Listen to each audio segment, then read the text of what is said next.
El poema de Atrahasis o del muy sabio. Antes de la creación del hombre. Las dos clases originales de dioses. Primero, cuando los dioses hacían de hombres, tenían que trabajar y estaban atareados.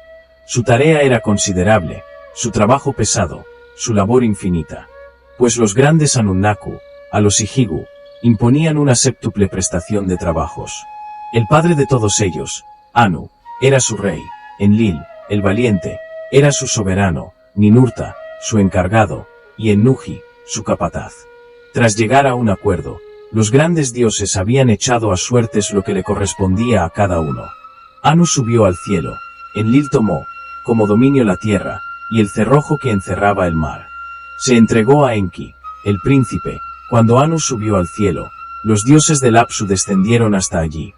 Fue entonces cuando los Anunnaku celestes impusieron a los Ihigu su prestación de trabajos. El trabajo de los Ihigu. Y estos dioses tuvieron que excavar los cursos de agua y abrir los canales que vivifican la tierra. Los Ihigu tuvieron que excavar los cursos de agua y abrir los canales que vivifican la tierra. Así, ellos abrieron el curso del Tigris, y después, el del Eufrates. Casi perdidos por completo, se conservan algunas palabras, al final del verso, que nos indican que a lo largo de estas líneas proseguían los grandes trabajos preliminares. Un fragmento de la edición asiria, K. 8562 del Museo Británico, cuya continuación se verá más adelante, parece añadir en este punto 4 versos acumulativos destinados a reforzar el carácter penoso e infinito de dichas tareas. Durante 100 años se entregaron a la tarea. Durante 500 años se entregaron a la tarea. Durante 900 años se entregaron a la tarea. Durante 1000 años se entregaron a la tarea. Después de haber acumulado todas las montañas, hicieron el recuento de los años trabajados. Después de haber organizado el gran pantano meridional, hicieron el recuento de los años trabajados. Durante 2500 años, y más, habían, día y noche, soportado esta pesada carga. Agotados, protestan por su excesivo trabajo. Ellos, entonces, comenzaron a despotricar y a quejarse, lamentándose de sus labores de excavación. Vayamos a ver al encargado, nuestro jefe, para que nos libre de nuestra pesada tarea. Al valiente soberano de los dioses, venid, vayamos a sacarlo de su casa. A Enlil el valiente, el soberano de los dioses, venid, vayamos a sacarlo de su casa. Entonces abrió la boca, y se dirige a los dioses, sus hermanos, el encargado de tiempos pasados. Debían de contener la continuación de la arenga dirigida por este dios cuyo nombre no conocemos a los Ihigu para hacer que dejasen de trabajar. 1. Dos fragmentos de inicios del primer milenio, pertenecientes a los fondos del Museo Británico, K. 10082 y K. 6325, de 7 u 8 líneas, no aportan nada destacable a dicho pasaje. Segundo, al valiente soberano de los dioses, venid, vayamos a sacarlo de su casa. A Enlil, el orgulloso, el soberano de los dioses, venid, vayamos a sacarlo de su casa. Ea, declarad la guerra. Añadamos la batalla al combate. Los dioses escucharon su súplica, y quemaron su utillaje, arrojaron sus azadas al fuego, y a las llamas sus capazos. Después, agrupados, marcharon a la puerta del santuario de Enlil el valiente. Planteo entre los Anunnaku.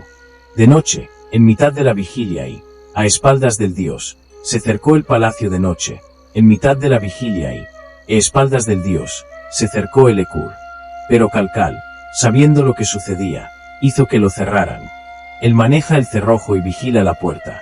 Después, Calcal, despierta a Nuska, mientras se escuchaba el alboroto de los Ihigu, y Nuska despierta a su señor, al que saca de su lecho. Tu palacio está rodeado, mi señor. El combate se ha extendido hasta tu puerta. Tu palacio está rodeado, oh Enlil. El combate se ha extendido hasta tu puerta. Enlil ordenó que se trajesen las armas a su casa, después abrió la boca, y se dirigió a Nuska, su paje. Nuska, levanta una barricada ante tu puerta. Toma tus armas y ponte a mis órdenes. Nuska levanta una barricada ante tu puerta, toma sus armas y se puso a las órdenes de Enlil. Después, él abrió la boca, y se dirigió a Enlil el valiente. Mi señor, tu rostro está verdoso. Oh Enlil, tu rostro está verdoso. Son tus propios hijos. ¿Qué temes? Envía a buscar a Anu, que se le haga descender, y que también se traiga a Enki ante tu presencia. Se reúnen en consejo de guerra. Él, entonces, manda a buscar a Anu, al que se hace descender, y también se lleva a Enki ante su presencia. Anu, el rey del cielo, presidía la reunión, y el rey del Apsu, Enki, lo escuchaba todo, mientras se sentaban los grandes Anunnaku. Enlil se puso de pie. Se abría el debate.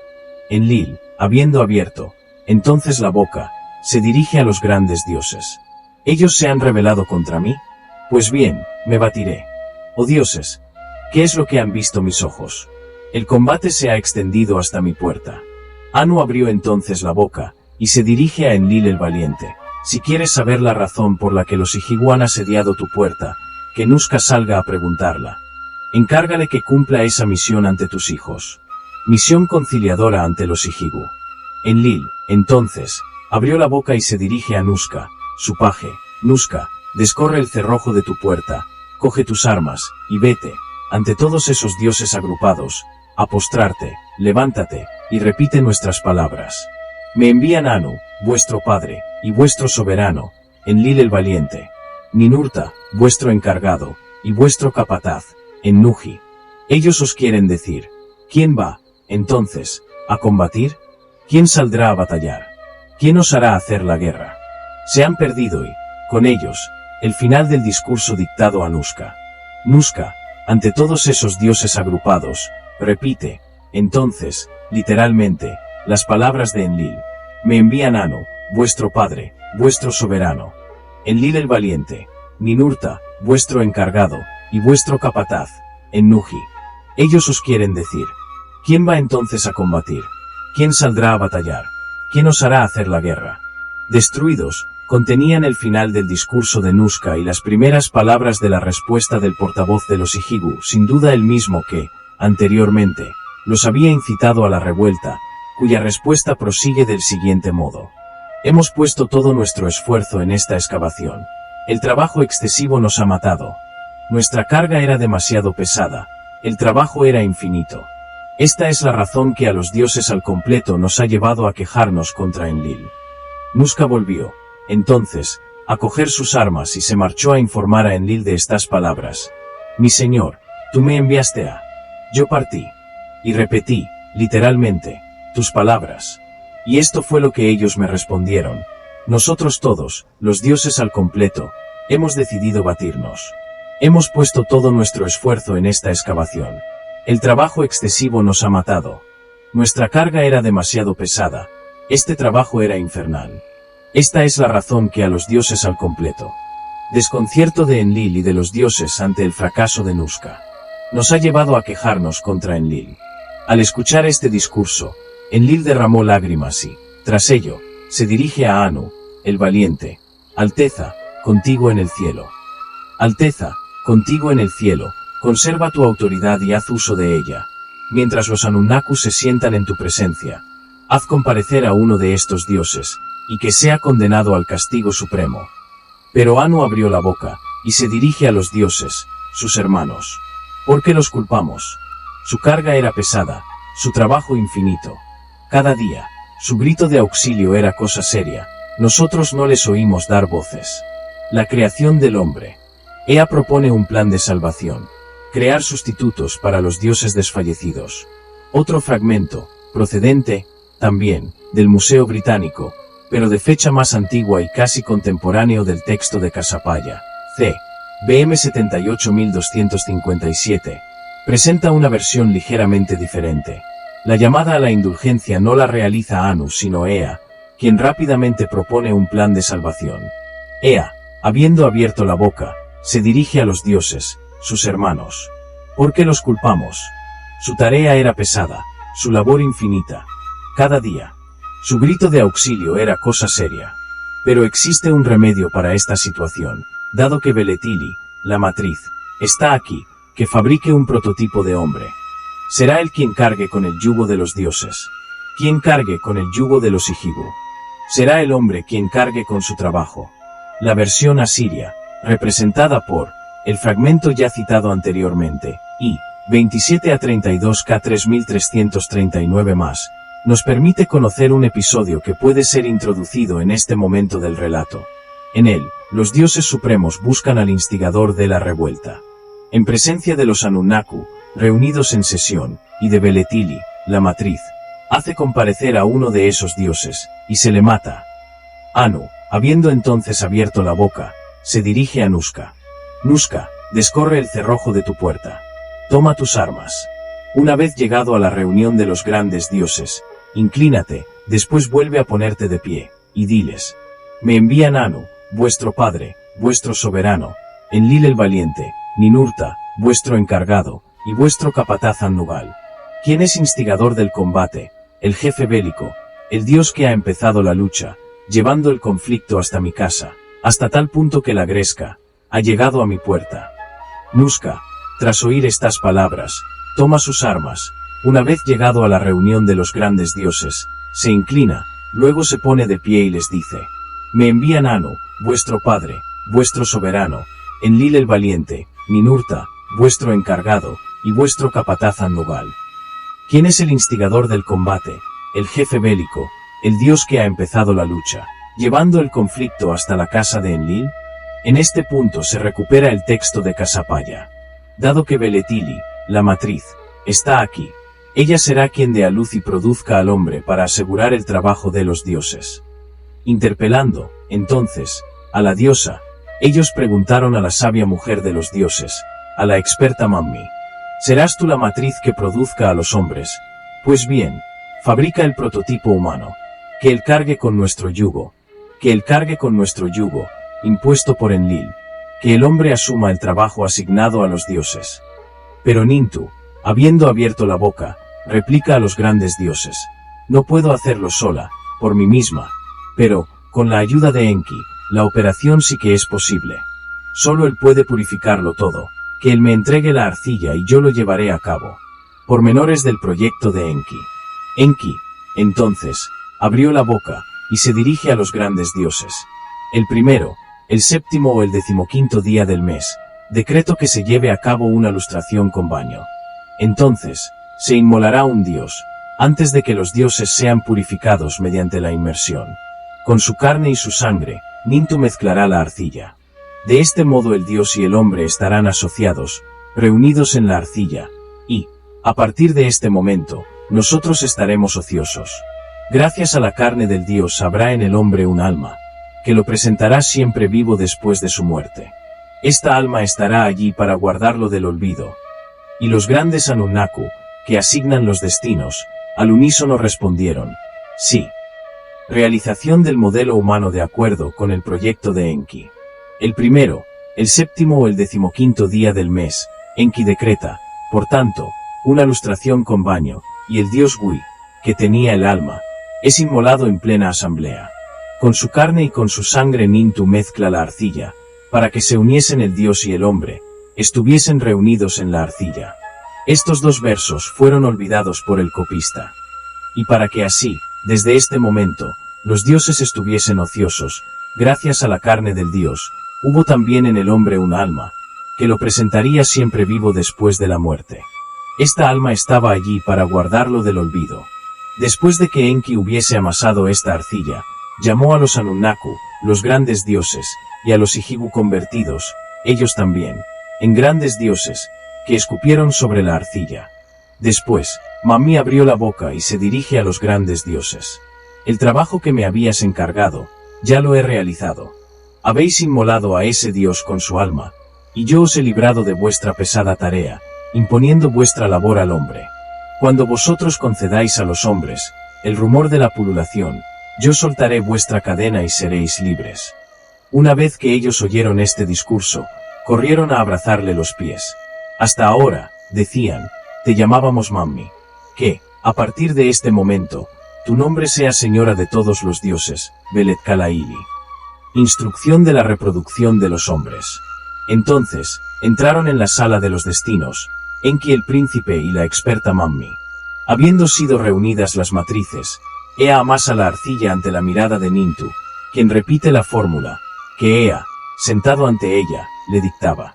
Cuando ella terminó dicha fórmula, Separa 14 pedazos de pasta, coloca 7 a su derecha, y los otros 7 a su izquierda, después levanta entre ellos una pared de ladrillo. Cortaba los cordones umbilicales. De las 14 matrices, reunidas por la sabia experta, 7 produjeron machos. Y las otras 7 hembras. Ante la matriz divina, hacedora de destinos, se las empareja, y se las reúne 2 a 2. Y, así, Mami traza las reglas, del parto, de los seres humanos, en la habitación en que se tiende, encamada, la parturienta, tendrá que estar durante 7 días la pared de ladrillo. Se deberá rendir honores a la señora de los dioses, a Mami la experta. La comadrona estará alegre en la habitación de la encamada parturienta. Y, cuando ella haya dado a luz, la joven madre permanecerá en el lecho, de acuerdo con su voluntad. Los senos de cada mujer, la barba, las mejillas de cada hombre, y fuera, cada marido y cada esposa. Ahora bien, una vez reunidas las matrices, Nintu se detuvo. Ella contaba los meses de embarazo, hasta que en la sala de los destinos se anunciaba el 10º. Llegado el 10º mes, ella desenvainó el bastón y descubrió el bajo vientre. Su rostro brillaba de alegría. Después se cubrió la cabeza y se comportó como una comadrona, se ciñó los lomos, pronunció una bendición, trazó una línea de harina, y levantó en el lugar una pared de ladrillo, diciendo: yo la produje, yo la hice con mis manos, que en la casa de la consagrada, la comadrona esté alegre. Allí donde una parturienta dé a luz, o donde una joven madre aborte por sí misma, la pared de ladrillo deberá permanecer durante 9 días, durante los cuales, en honor de Nintu la matriz y de Mami, será mencionada. Es ella quien, la matriz, y quien dispondrá la estera, y cuando se dirija al lecho para dar a luz, se separarán el marido y la mujer. Pero, cuando se vuelvan a reunir, Istar estará alegre en la cámara nupcial. El regocijo durará 9 días, y se invocará a Istar bajo el nombre de Isara. La historia primitiva de la humanidad. A. Las primeras plagas. El trabajo y el éxito de los hombres. Ellos fabricaron picos y azadas nuevos, después construyeron grandes diques de riego para satisfacer el hambre de los hombres y el deseo de los dioses y sus inconvenientes. No habían pasado 1200 años y el territorio se había ampliado y la población multiplicado. El país, como un toro, alzaba tanto la voz, que el ruido molestó al dios soberano. Molesto por el ruido, Enlil quiere diezmarlos mediante una plaga.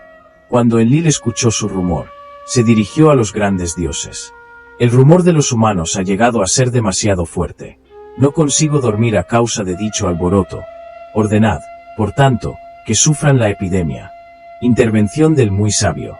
Había, sin embargo, cierto individuo muy sabio, devoto de Enki y muy hábil, que podía conversar con su dios, quien, gustosamente, lo tenía como interlocutor.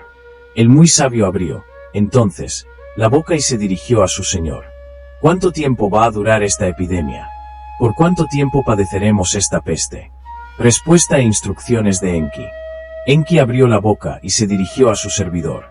Convoca en tu casa a los ancianos y diles: ancianos, escuchadme. En el palacio ordenad que los heraldos públicos proclamen con gran estrépito por el país. No rindáis más honores a vuestros dioses, ni imploréis más a vuestras diosas. Y solo frecuentad a Namtar. Solo a él ofrecedle vuestros platos cocinados. Él aceptará gustoso esas ofrendas y, confuso por culpa de tantos presentes, suspenderá su acción maléfica. Rápidamente llevadas a la práctica por el muy sabio. Siguiendo estas instrucciones, el muy sabio reunió en su casa a los ancianos y, habiendo abierto la boca, se dirigió a ellos. Ancianos, escuchadme. En el palacio, ordenad que los heraldos públicos proclamen con gran estrépito por el país. No rindáis más honores a vuestros dioses, ni imploréis más vuestras diosas. Y solo frecuentad a Namtar. Solo a él ofrecedle vuestros platos cocinados. Él aceptará gustoso esas ofrendas y, confuso por culpa de tantos presentes, suspenderá su acción maléfica. Obedeciendo esta orden, los ancianos construyeron en la ciudad un santuario para Namtar y ordenaron que los heraldos públicos proclamasen con gran estrépito por todo el país. No rindáis más honores a vuestros dioses, ni imploréis más a vuestras diosas. Y solo frecuentad a Namtar. Solo a él ofrecedle vuestros platos cocinados. Él aceptó gustoso esas ofrendas y, Confuso por culpa de tantos presentes, suspendió su acción maléfica. Así se puso fin a la epidemia y de nuevo prosperaron. Con la prosperidad vuelve a comenzar el ruido. No habían pasado 1200 años, y el territorio se había ampliado y la población multiplicado. El país, como un toro, alzaba tanto la voz que el ruido molestó al Dios soberano. Y, en esta ocasión, Enlil les envía la sequía y la hambruna. Cuando Enlil escuchó su rumor, se dirigió a los grandes dioses. El rumor de los humanos ha llegado a ser demasiado fuerte. No consigo dormir a causa de dicho alboroto. Cortadle, por tanto, los víveres y que escaseen las plantas alimenticias, que Hadad reduzca las lluvias a la nada, y que, en la tierra, la crecida no se llegue a originar. Que el viento cálido llegue a tostar el suelo. Que las nubes se amontonen, pero sin derramar la más mínima gota. Que los campos disminuyan su producción. Que Nisaba cierre su pecho. Que ellos no disfruten de más alegría y que, reducida, a humo. El muy sabio hace que se cumplan las órdenes de Enki. Ancianos, escuchadme. El palacio. Ordenad a los heraldos públicos que proclamen, con gran estrépito por todo el país. No rindáis más honores a vuestros dioses, ni imploréis más a vuestras diosas. Y solo honrad a Hadad. Solo a él ofrecedle vuestros platos cocinados.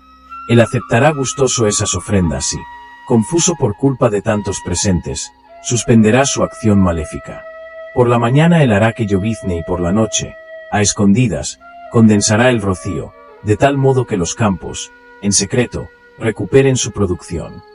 Se construye, entonces, en la ciudad, un santuario dedicado a Hadad, y se ordena a los heraldos públicos que proclamen con gran estrépito por todo el país.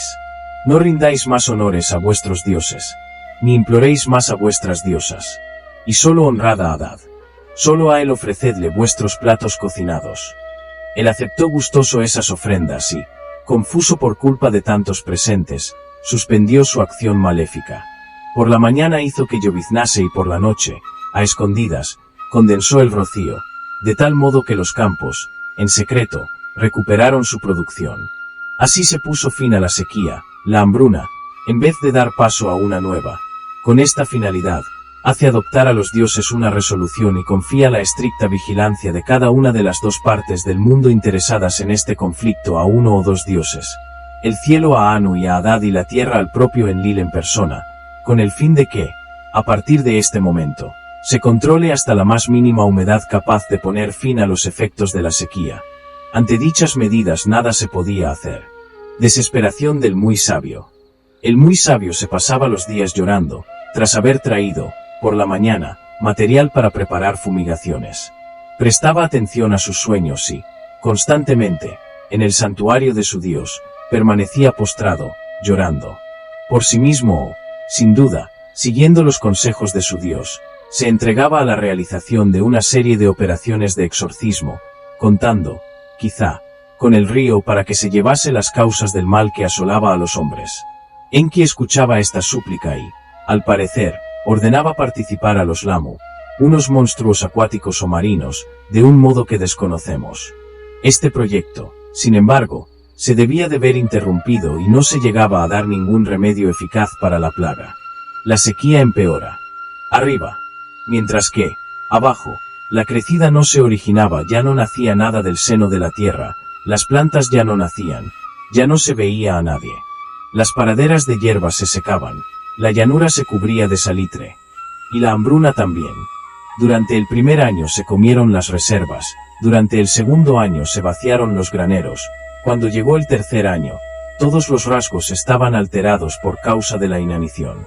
Era como si las caras estuviesen cubiertas de malta, y, a fuerza de tomar un color plomizo, los rostros parecían marchitos. Todos caminaba, fatigados, por las calles, contrayendo sus largos hombros. Sin embargo, parece que Enki, convencido quizá por las plegarias de su servidor, hace que intervengan una serie de agentes y de circunstancias sobre los que nada sabemos, atenuándose, en cierta medida, el hambre. De ahí las críticas realizadas por Enlil. Reproches de Enlil a Enki. Lleno de cólera contra los Ijigu. Todos nosotros, dijo, los grandes Anunnaku, aceptamos, unánimemente, un compromiso. Anu y Hadad vigilarían las regiones de arriba, y yo, vigilaría la tierra, aquí abajo. Después, Enki intervino para liberar a los hombres, soltando sus cadenas y permitiéndoles una rica producción. Enlil convoca, para reñirles, a los cómplices de Enki.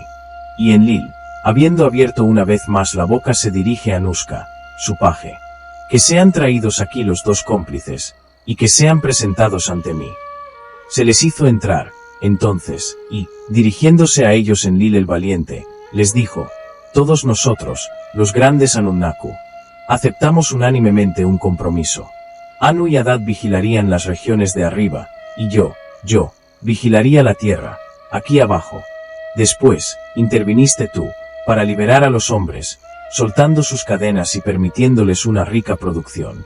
Se habría reunido una asamblea plenaria de los dioses, sin duda convocada por Enlil, quien, harto de ver fracasar sus planes, quería, en esta ocasión, acabar definitivamente con los hombres, enviándoles el mayor de los cataclismos, el diluvio.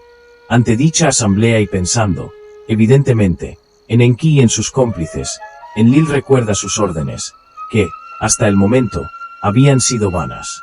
Enlil recuerda sus órdenes, ridiculizadas hasta el momento.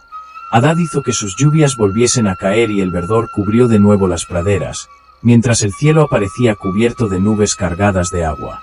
No alimentéis más a los hombres, no le proporcionéis más grano. Enki se ríe de las faenas que le gastó a Enlil o de las que le prepara. Pero, en su rincón, en plena asamblea de los dioses, le entró la risa. En su rincón, en plena asamblea de los dioses, a Enki le entró la risa, prácticamente perdidos en su totalidad. Enlil reacciona ante esta falta de respeto. Enlil reitera sus reproches a Enki. Todos nosotros, los grandes Anunnaku, aceptamos unánimemente un compromiso.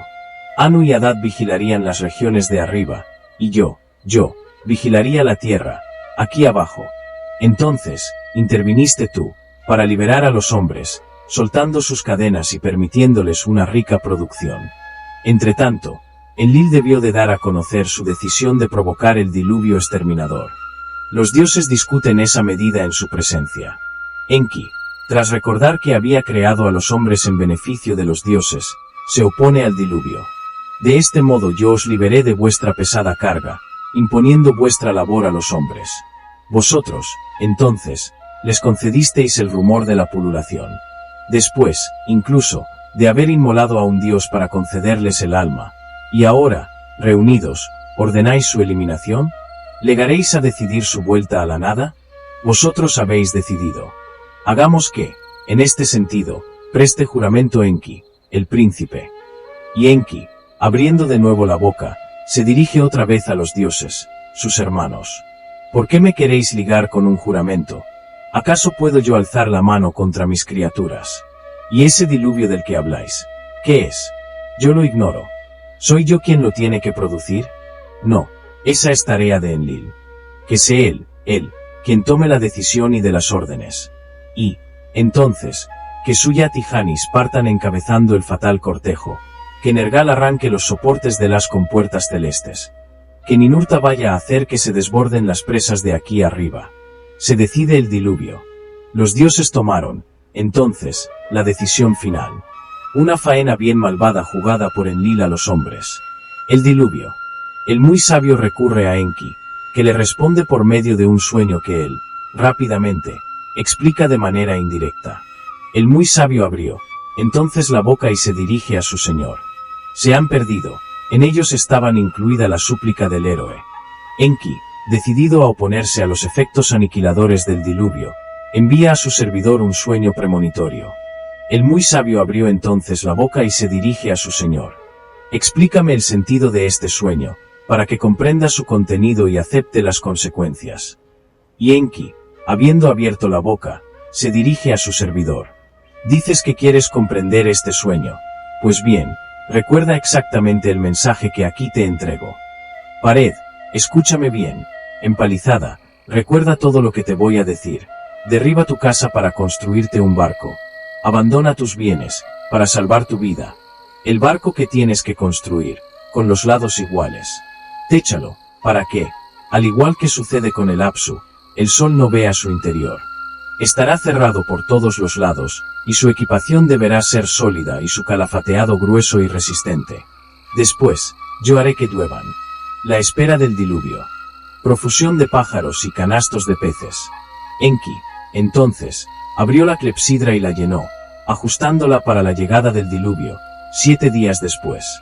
Una vez que el muy sabio hubo recibido estas instrucciones, reunió a los ancianos y, habiendo abierto la boca, se dirige a ellos. Mi Dios ya no está de acuerdo con el vuestro, Enki y Enlil están enfadados. Ello me obliga a abandonar vuestra ciudad, pues soy devoto de Enki. Así, se ha decidido lo siguiente. Por ello, no permaneceré más tiempo en vuestra ciudad. Mis pies no pisarán por más tiempo el territorio de Enlil. Pero yo, con los dioses sí. Así se ha decidido. Ejecución de las órdenes de Enki. Los ancianos, los carpinteros con sus doladeras, los mimbreros provistos de sus mazas de piedra, los más pequeños traían betún, los más pobres el equipamiento, desconocemos la continuación de los preparativos. Finalmente, se aprecia como el muy sabio comenzaba a cargar el barco. Todo el oro que tenía, toda la plata que tenía, a los animales puros, a los más gordos, los captura y los embarca. Pájaros emplumados del cielo, rebaños, bichos de la estepa, a todos, él los embarca. Y, cuando la luna desapareció, invita a los suyos a un banquete, después de haber embarcado a su familia. Se comió, entonces, copiosamente y se bebió abundantemente. Él, sin embargo, no dejaba de entrar y de salir, sin llegar nunca a sentarse o a ponerse en cuclillas. Él estaba así de desesperado y de mareado. El diluvio. Después, el tiempo cambia de aspecto y Hadad resonaba entre las nubes. Tan pronto como se escuchó el gruñido del dios, se añadió betún para obturar la escotilla, y, apenas se había cerrado esta, Hadad atronó entre las nubes. Mientras un viento furioso, con un primer golpe, rompía las amarras y soltaba el barco. La tempestad. Enganchados, Anzu arañaba el cielo, con sus garras. La tempestad golpeaba la tierra, interrumpiendo su rumor igual que se rompe un cacharro. Y, desencadenado el diluvio, transcurre la maldición al igual que la guerra sobre los hombres. Nadie veía ya a nadie. Nada resultaba discernible en esta carnicería. El diluvio mugía como un toro, igual que un águila que chilla, el viento aullaba. Las tinieblas eran profundas, el sol había desaparecido. Las personas morían como moscas. Actitud de los dioses durante el diluvio. El estruendo del diluvio asustaba, incluso, a los dioses. Enki había perdido la razón, al ver cómo eran arrancados sus hijos ante sus ojos. Nintu, la gran señora, ponía de manifiesto su horror en sus labios, mientras los Anunnaku, los grandes dioses, seguían débiles por culpa del hambre y la sed. Ante este espectáculo, la diosa estalla en sollozos, la comadrona divina. Mami, la experta. Que desaparezca este día, gritaba, que regrese a las tinieblas. Pero, ¿cómo yo, en la asamblea de los dioses, he podido, junto con ellos, Enlil, mediante un discurso tan hábil como el de la famosa Tiruru, ha convertido mis palabras en vanas? Sin embargo, yo, en persona, he escuchado la llamada de socorro de los hombres. Mi progenie, sin que yo haya podido hacer nada, ha ido cayendo como moscas. ¿Cómo voy a seguir quedándome aquí, ahogados mis gritos, en este lugar de luto? Voy a subir al cielo para no permanecer por más tiempo en esta funesta residencia. Allí arriba se ha trasladado Anu, nuestro jefe, y los dioses, sus hijos, que escucharon su llamada, después de haber decidido, de manera desconsiderada, el diluvio, y, haber, condenado a los humanos a esta hecatombe. Así se lamentaba también Nintu. ¿Cómo se ha producido, entonces, este diluvio? Los hombres han llenado el mar igual que se llena el río de pequeñas moscas. Como trozos de madera, helos aquí amontonados sobre la playa. Como trozos de madera arrojados, helos aquí, apilados sobre la orilla. Al verlos, yo derramaba lágrimas. Ahora, ya acabé de lamentarme por ellos. El llanto calmó su corazón. Así gemía Nintu, suspirando sin emoción, y los dioses, con ella, se lamentaban por la tierra. Harta de desesperación, la diosa tenía ganas de beber cerveza. Allí donde ella estaba, llorando, estaban también ellos, como corderos apretujados alrededor de un abrevadero, con sus labios secos por causa de la angustia, y titubeantes por causa de la inanición. El diluvio se prolonga. Durante 7 días y 7 noches prosiguieron la borrasca, la batiente lluvia y el diluvio. Allí donde fue abatido el barco debió de abordar la cumbre en la que hace escala, y, quizás, el muy sabio envía pájaros para saber dónde podía desembarcar. El muy sabio desembarca y, de inmediato, ofrece una comida a los dioses. Él desperdiga a los 4 vientos toda la carga del barco.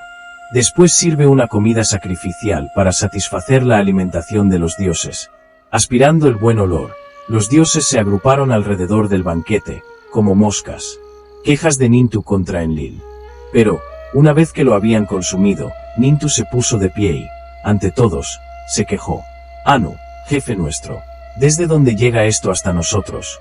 Y Enlil ha participado. Así pues, él en el banquete, él, que desconsideradamente decidió el diluvio, y condenó a los hombres a padecer esta catástrofe, mientras vosotros tomabais, con él, esa decisión final. Actualmente, los rostros de los hombres han desaparecido entre las tinieblas. Después, acercando la mano al gran collar de moscas, que Anu le había, ella dijo: mi destino era, así pues, estar desesperada por su culpa, que Anu me saque de mi desamparo y me ilumine el rostro.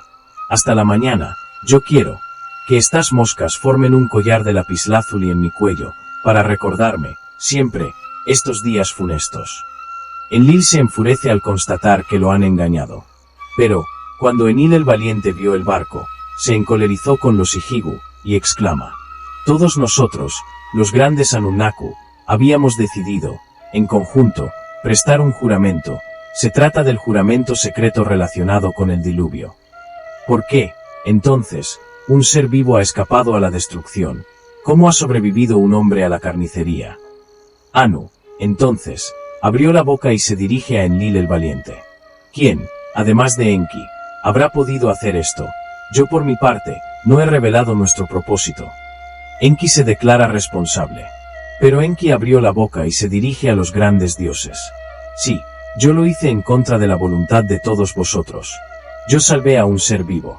Cálmate, oh Enlil, la pena que tú decidas, al verdadero culpable le deberá ser infligida, a cualquiera que haya desobedecido tus órdenes. En ello Enki hacía hincapié en que quizás había tenido razón al salvar a la raza humana. Y, sin duda, los dioses tras una intervención de Nintu decidían, entonces, conceder al muy sabio, superviviente del diluvio, la inmortalidad, después de haber preservado, a partir de ese momento, el futuro de los humanos. Ignoramos si es Enki o Nintu quien expresa su satisfacción al final de la laguna. Ellos tuvieron a bien decidir. Yo he calmado mi ánimo. Últimas medidas tomadas por Enki para evitar en el futuro la superpoblación. Enlil abrió la boca y se dirige a Enki el príncipe. Bien, llama a Nintu, la matriz, y reflexionad los dos en la asamblea. Enki abrió, entonces, la boca y se dirige a Nintu, la matriz. Oh divina matriz, tú que estableces los destinos, impón, entonces, a los hombres la muerte, además, la triple ley que se aplicará a los hombres. Entre ellos, además de mujeres fecundas, también habrá otras infecundas. Entre ellos actuará con rigor la funesta demoniesa, para rapar a los bebés de las rodillas de sus madres.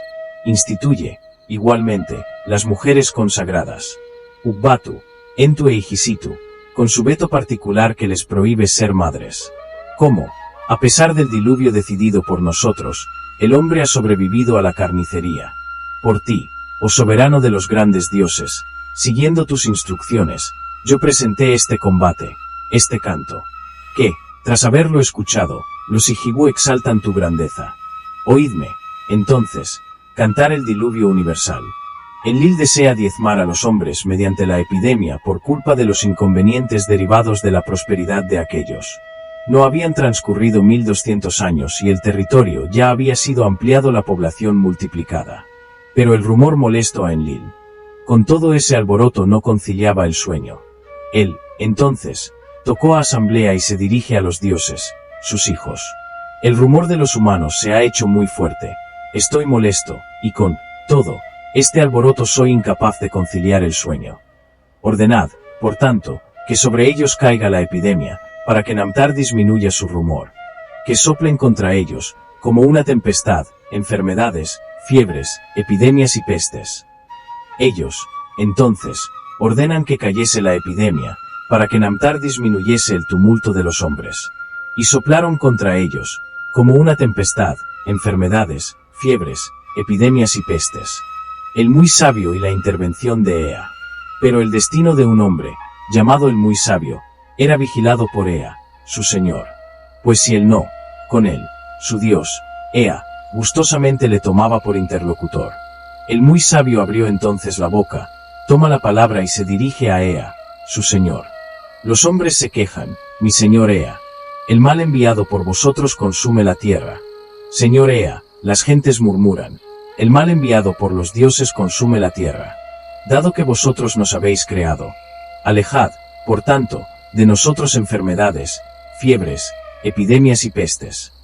Ea abrió la boca, toma la palabra y se dirige al muy sabio.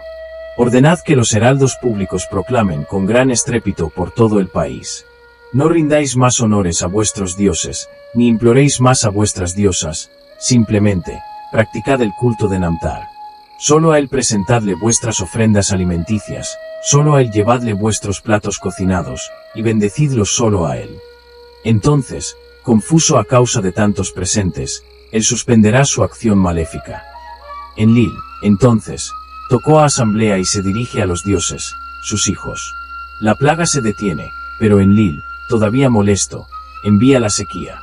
Así pues, no les causéis más, y, sin embargo, lejos de disminuir, los hombres son más numerosos que antes. Su rumor me molesta, y con todo ese alboroto no puedo conciliar el sueño. Cortad, entonces, los víveres a los hombres y que escaseen sus plantas alimenticias. Que Hadad, arriba, modere sus lluvias.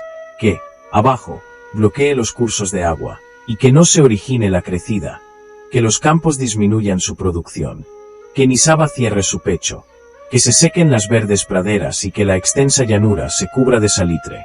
Que la tierra dé vuelta a su seno, para que de él no salgan más verduras, ni crezcan los cereales.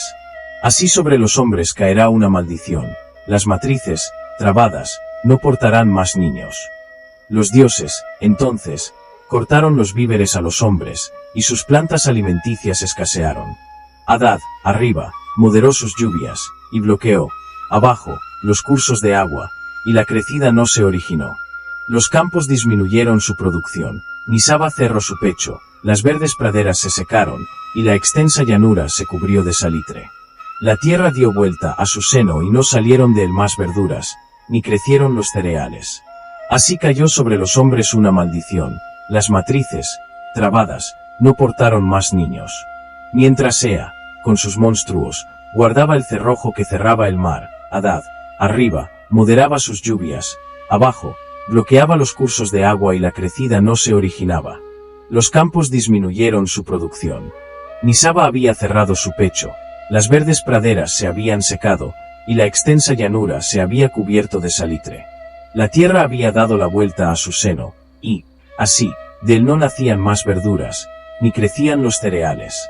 Había caído una maldición sobre los hombres, las matrices, trabadas, ya no portaban más niños. La hambruna empeora. Cuando llega el segundo año, se vacían los graneros, cuando llega el tercero, todos los rasgos habían cambiado por culpa de la inanición. Cuando llega el cuarto, las personas ocupaban cada vez menos espacio. Con sus anchos hombros contraídos, ellos deambulaban, agobiados, por las calles. Cuando llega el quinto, las hijas no dejaban entrar a sus madres, y las madres no abrían ya la puerta a sus hijas. Las hijas controlaban el pedo de sus madres, las madres el de sus hijas. Cuando llega el sexto año, se sirvió a las hijas como comida y a los hijos como pitanza. Una casa devoraba a la otra. Era como si los rostros estuviesen cubiertos de malta. A las personas solo les quedaba un hilo de vida. Nueva intervención de Ea a petición del muy sabio. Pero el destino del hombre llamado el muy sabio, era vigilado por Ea, su Dios. Pues si él no, con él, su Dios, Ea, lo tomaba gustosamente por interlocutor. Ahora bien, el muy sabio deja de frecuentar a su Dios e instala su lecho a orillas del río, mientras todos los cursos de agua estaban secos. Cuando llega el segundo año, se vacían los graneros, Cuando llega el tercero, todos los rasgos habían cambiado por culpa de la inanición. Cuando llega el cuarto, las personas ocupaban cada vez menos espacio. Con sus anchos hombros contraídos, ellos deambulaban, agobiados, por las calles. Cuando llega el quinto, las hijas no dejaban entrar a sus madres, y las madres no abrían, ya, la puerta a sus hijas. Las hijas controlaban el peso de sus madres, las madres el de las hijas. Cuando llega el sexto año, se sirvió a las hijas como comida y a los hijos como pitanza. Una casa devoraba a la otra. Era como si los rostros estuviesen cubiertos de malta. A las personas solo les quedaba un hilo de vida. La misión que habían recibido. Entraron las instrucciones del muy sabio. Señor, el país, que solo se lee un signo, después de que yo descenderé al Apsu para permanecer cerca de ti. El primer año. Enlil molesto por el alboroto. Enlil abrió la boca, tomó la palabra, y se dirige a los dioses, sus hijos. El rumor de los hombres se ha vuelto a hacer demasiado fuerte. Con todo, su alboroto no puedo conciliar el sueño. Ordenad, por tanto, que Anu y Adad vigilen las regiones celestes, que Sin y Nergal, entre los dos, vigilen la tierra, y el cerrojo que cierra el mar, que lo guarde Ea con sus monstruos, y ordenad que Anu y Adad vigilen las regiones celestes, que Sin y Nergal, entre los dos, vigilen la tierra, y que el cerrojo que cierra el mar, lo guarde Ea con sus monstruos. Nueva petición del muy sabio. Entretanto el muy sabio, él, siempre llorando, presentaba las ofrendas, mientras los canales y la noche estaba en calma. El muy sabio, de noche, en la orilla del río, bajo la supervisión de Ea y siguiendo sus consejos, lleva a cabo un ceremonial, posiblemente un exorcismo. Después, Ea parece satisfacerlo y manda a uno de sus monstruos, quizás un Labmu, no sabemos en concreto con qué finalidad, si bien parece, con toda verosimilitud, que para socorrer a los hombres. Reproches de Enlil a Ea. Yo ordené que Anu y Adad vigilasen las regiones celestes, que Sin y Nergal vigilasen, entre los dos, la tierra, y que el cerrojo que cierra el mar, lo guardases tú, con tus monstruos. Sin embargo, tú has ayudado a los hombres a prosperar todavía más. El vasto mar repitieron a Ea el mensaje de Enlil. Yo ordené que Anu y Adad vigilasen las regiones celestes, que Sin y Nergal vigilasen, entre los dos, la tierra, y que el cerrojo que cierra el mar lo guardases tú con tus monstruos. Sin embargo, tú has ayudado a los hombres a prosperar todavía más. Ea se disculpa. Ea abrió la boca, tomó la palabra y se dirige a los mensajeros de Enlil. En verdad tú habías ordenado que Anu y el copista olvidó el nombre de Anu Adad vigilasen las regiones celestes, que Sin y Nergal vigilasen, entre los dos, la tierra, y que el cerrojo que cierra el mar lo guardase yo con mis monstruos. Pero cuando se me escaparon 3600 medidas de peces, otros tantos peces normales y peces, que yo había separado. Todo esto desapareció a consecuencia de una rotura del cerrojo del mar. Después de haber reñido a los guardianes del mar, les impuse como castigo. Y tras haberlos castigado una primera vez, les impuse, de nuevo, otra pena. Recibieron este mensaje, y, tras haber cruzado el vasto mar, fueron a repetírselo a Enlil el valiente. En verdad tú habías ordenado que Anu y Adad vigilasen las regiones celestes, que Sin y Nergal vigilasen, entre los dos, la tierra, y que el cerrojo que cierra el mar lo guardase yo con mis monstruos. Pero cuando se me escaparon 3600 medidas de peces, otros tantos peces normales y peces, que yo había separado. Todo esto desapareció a consecuencia de una rotura del cerrojo del mar. Después de haber reñido a los guardianes del mar, les impuse como castigo. Y tras haberlos castigado una primera vez, les impuse, de nuevo, otra pena. Enlil decide entonces hacer prestar juramento a todos los dioses a propósito del diluvio. Enlil abrió entonces la boca, toma la palabra y se dirige a la asamblea de los dioses al completo. Venid todos a prestar juramento con respecto al diluvio. En primer lugar, se hizo jurar a Anu, después juró Enlil, con él, sus hijos. El muy sabio pregunta a Ea por el amenazante diluvio. Señor Ea, te he oído entrar. Escuchar unos pasos parecidos a los tuyos. Y el muy sabio se inclina, se postra, después se vuelve a poner de pie ante Ea, y volviendo a abrir la boca, le dice: Señor, te he oído entrar, he escuchado unos pasos parecidos a los tuyos. Señor Ea, te he oído entrar. He escuchado unos pasos parecidos a los tuyos.